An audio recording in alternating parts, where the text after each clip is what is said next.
بسم اللہ الرحمن الرحیم۔ آج کا سبق حج بیت اللہ کی فضیلت اور فرضیت۔ عن عائشہ رضی اللہ تعالی عنہ قالت قال رسول اللہ صلی اللہ علیہ وسلم انما جعل الطواف بالبیت بین الصفا والمروہ ورمی الجمار لإقامت ذکر اللہ۔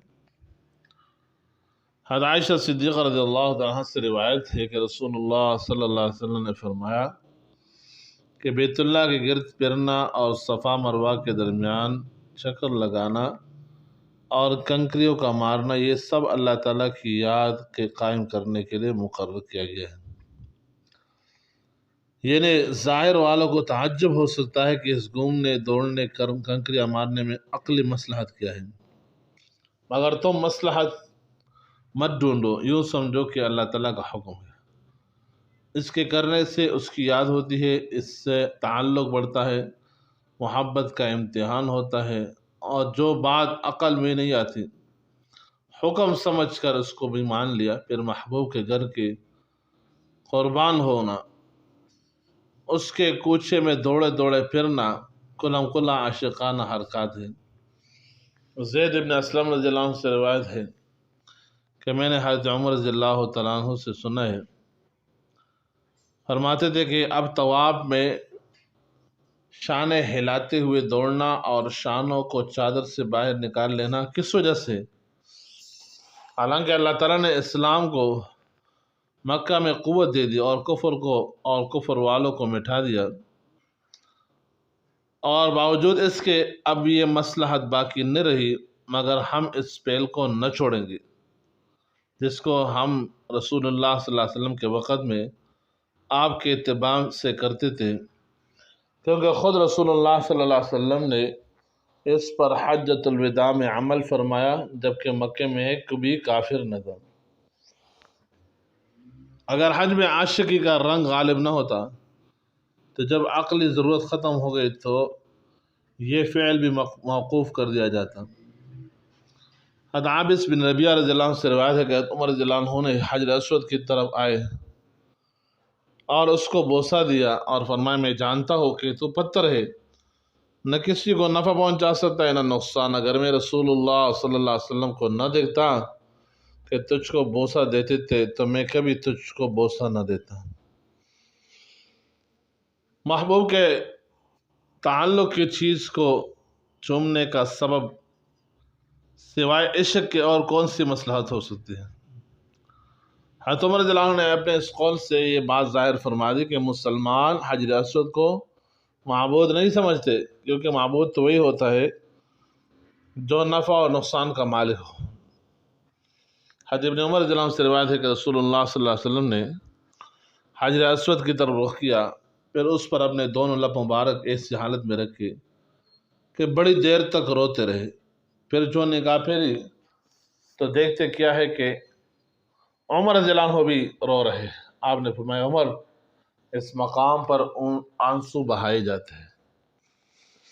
محبوب کی نشانی کو پیار کرتے ہوئے رونا صرف عشق سے ہو سکتا ہے، خوف وغیرہ سے نہیں ہو سکتا، اور افعال عاشقانہ تو ارادے سے بھی ہو سکتے ہیں مگر رونا بغیر جوش کے نہیں ہو سکتا۔ پس حج کا تعلق عشق سے اس حدیث سے اور زیادہ ثابت ہوتا ہے۔ حضرت جابر رضی اللہ عنہ سے روایت ہے کہ رسول اللہ صلی اللہ علیہ وسلم نے ایک لمبی حدیث میں فرمایا کہ جب عرفہ کا دن ہوتا ہے، اس میں حاج لوگ عرفات میں ہوتے ہیں، اللہ تعالیٰ فرشتوں سے ان لوگوں پر فخر کے ساتھ فرماتا ہے کہ میرے بندوں کو دیکھ کے میرے پاس دور دراز راستے سے اس حالت میں آئے کہ پریشان بال ہے، غبار آلود بدن ہے، دھوپ میں چل رہے ہیں، میں تم کو گواہ کرتا ہوں کہ میں نے ان کو بخش دیا۔ حضرت ابراہیم علیہ السلام نے دعا کی کہ میں اپنے اولاد کو آپ کے معظم گھر کے قریب آباد کرتا ہوں، آپ کچھ لوگوں کے دلوں کو ان کی طرف مائل کر دیجئے۔ اس دعا کا وہ اثر آنکھوں سے نظر آتا ہے۔ کوئی مومن ایسا نہیں کہ جس کا دل کعبے کی محبت میں پھنسا ہوا نہ ہو۔ ابن عباس جناب فرماتے کہ اگر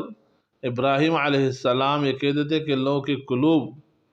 تو یہود و نصارہ کے وہاں بھیڑ ہو جاتی، لیکن انہوں نے اہل ایمان کو خاص کر دیا کہ کچھ لوگوں کے کلو کہہ دیا۔ ایک اور حدیث میں ابن عباس سے روایت ہے کہ رسول اللہ صلی اللہ علیہ وسلم نے ہجرت کے وقت مکہ معظمہ کو خطاب کر کے فرمایا، تو کیسا کچھ ستھرا شہر ہے اور میرا کیسا کچھ محبوب ہے، اگر میری قوم مجھ کو تجھ سے جدا نہ کرتی تو میں اور جگہ جا کر نہ رہتا۔ حضرت ابن ابی حاتم رضی اللہ عنہ سے روایت ہے کہ رسول اللہ صلی اللہ علیہ وسلم نے ارشاد فرمایا،